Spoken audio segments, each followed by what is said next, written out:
Saturday, April 18th. It's actually the first official day of the NBA playoffs. Although we've had some real exciting play-ins. So let's talk NBA. You know I love to talk NBA. And all right, let's start with this. We're hit with lots of commercials even. NBA Cares. And they show lots of the players doing wonderful things in their community and uplifting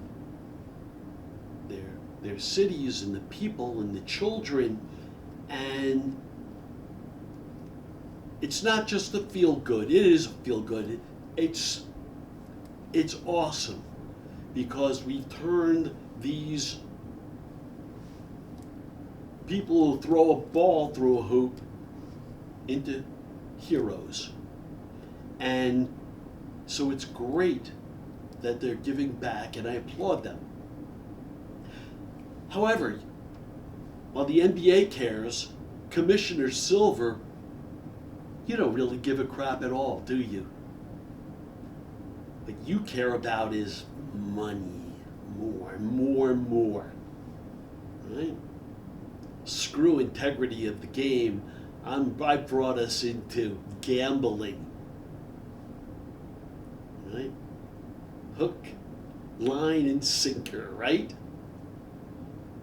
And we have no idea yet. It's going on. You probably do, but how damaging getting everyone hooked on gambling is. And there's a reason that the mob used to be, they still are, big time involved. It's dirty business, isn't it? And we talk about cigarettes. We should have all these lawsuits because you knew it was a problem. Big tobacco, you knew, and you got everyone hooked and sick, and you should be liable. Well, we know gambling is a sickness, is an addiction, and you're spending so much money advertising and getting everyone hooked. It's losing their money, becoming in debt. So, and we saw it even this year. We just had the most recent guy from the Cavs, the former coach, Ham, who's going to change his plea, and he's involved in the scheme of gambling. Of course he is. That's the history of gambling, right? A little tweak there. Look the other direction here. And you can make jillions of dollars because it's fraud. But that's okay because you're raking it all in. Similarly, most recently, we had the play-in games. And I couldn't watch because they weren't on cable. Oh, but you could have Amazon Prime and you could...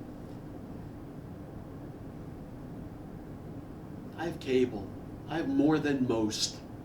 And I can't even watch these important games because all you care about is more money. Similarly, the early season tournament, I know everyone, oh, it's so great. We've manufactured eyeballs and we have bright colored courts. But all this tournament does is beat the hell out of the players earlier. They shoot their load and they suck for a long time after. Just ask the Knicks.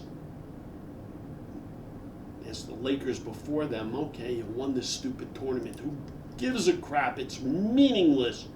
And you're beating the hell out of the players so that you can put Emirates on the screen all the time and bring in Saudi money.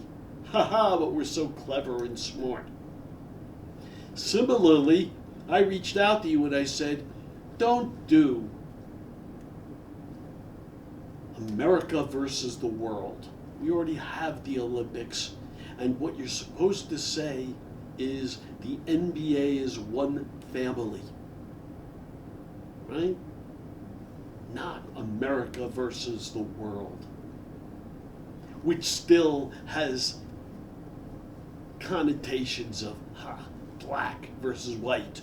Oh no, the world has lots of black players too. And yeah, I got it, but why do you want to do anything divisive in this era where everything is divisive? And you really want the crowds to chant USA, USA? And it was a joke this year because Victor Wembanyama played hard, Luka didn't play, and Jokic didn't play, and okay, the games were more competitive. Bothered the hell out of me. Okay, Golden State is over, and their game against the Clippers, you saw the way they reacted. It was like their championship. It was a big deal on so many levels for them that they beat a Clippers team that's been, sure, they've been high recently, but they've been just a mess. A mess primarily because Kawhi Leonard and the fraud and the whole aspiration thing is awful. And yeah, Adam Silver has looked the other way. The All-Star game was there, and it's Steve Ballmer, and Steve Ballmer is a good guy who made a big mistake in playing ball with I forgot Kawhi Leonard's uncle's name, who structures the BS deals, but Ballmer, you got involved, and here we have Adam Silver trying to bail him out. I was at Wachtell Lipton, I hired the law firm to investigate what Pablo Torre did an amazing job. And sure, Pablo's not an attorney per se, so he doesn't lie and cheat full time like most attorneys do, right? And his investigative reporting was spot on. And I can tell you, Adam Silver, when you find that everything he reported on was right, and there were BS payments for doing nothing as a way to circumvent the salary cap, you should give Pablo Torre whatever you paid Wachtell Lipton. And if it's $5 million, and you should reward Pablo Torre and say thank you, because I'm all about integrity and you rooted out evil. Similarly, Pablo Torre is right now rooting out and finding that what Dolan is doing at Madison Square Garden is disgusting. Putting cameras on and keeping out people who disagree with him. We're in terrible times. And anyhow, good for you, Pablo. And incidentally, good for you, Tony Kornheiser, in having Pablo be your co-host when Wilbon was out, because you've tended to be too much of a company man. Right?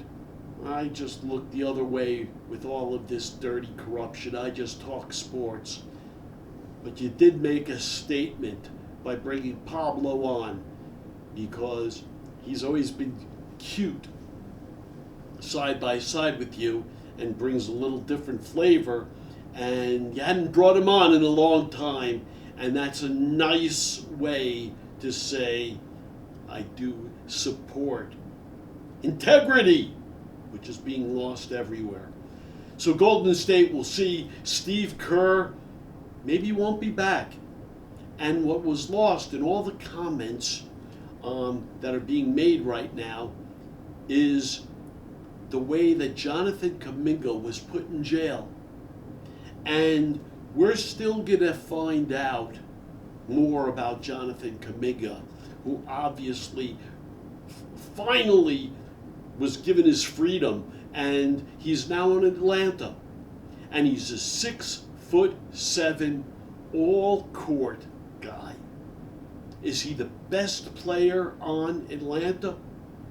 No, probably not. Jalen Johnson has been great, and C.J. McCollum is the leader. He's the straw.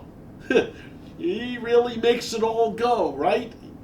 And good for you. He's a pro's pro.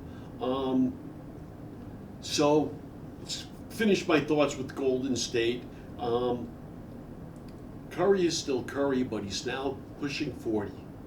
And Draymond Green, while he played outstanding defense versus Kawhi Leonard in the Clippers game, last night, a day later, he got ejected for bullshit with Devin Booker, who's a good dude, right? Who's a stand-up guy. And so, isn't that the proper juxtaposition and what's always been the Draymond Green dilemma?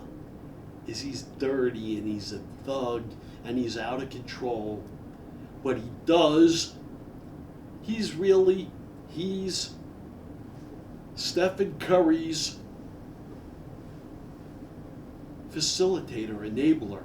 That's what he's there for, because he's a triple single, meaning he never really scores more than 10 points. He never really gets more than, 6, 7 rebounds. He never has, more than 6, 7 assists, 8 assists. Always to Stephen Curry generally, who is the greatest mover without the ball, in addition to the greatest shooter we've ever seen. That's why it works. With Stephen Curry, he just needs to free up his hand. It is outstanding. Okay, let me keep moving.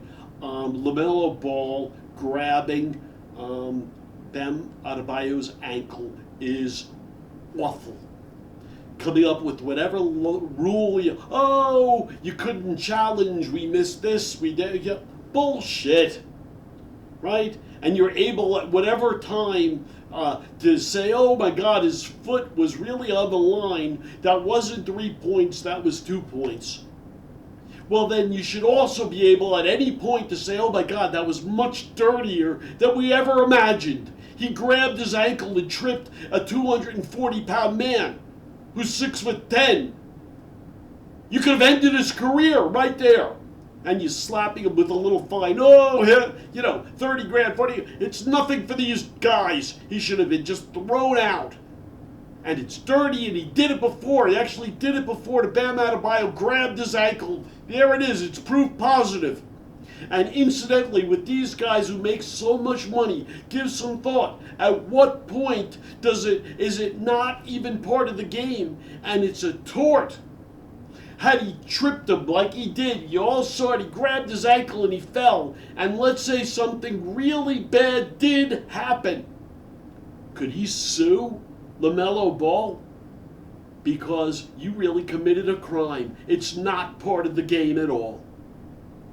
It's interesting, give some thought. Oh, but that would prevent them from really playing hard, and I understand. Think about it. What he did was dirty as hell, and I'm glad that they lost. I'm glad Orlando beat them up. And interesting how Con Knipple, who very well now is going to win, the season's over, and he's going to win Rookie of the Year over Cooper Flagg. But when push came to shove in these critical games, he couldn't play.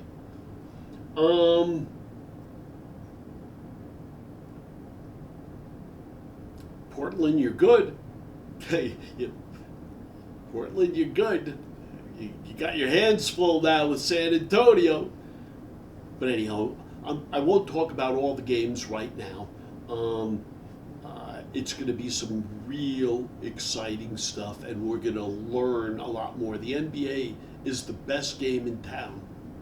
By the way, I've been meaning to bring up, and good for you, OKC, Thunder, for having a scheduling conflict so that you couldn't visit the White House.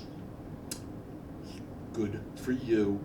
And as a conclusion, I know this is NBA, but good for Rory in winning the Masters. And if Scottie Scheffler had won, Trump would have called, because Scottie Scheffler's good friend, Sam Burns, is a MAGA schmuck who posts pictures wearing his MAGA hat standing over a deer he shot. You're a great guy. And so Trump would have used it and put Scheffler in the uncomfortable position of really having to field his call and respond. And thank goodness that Rory won on all different levels.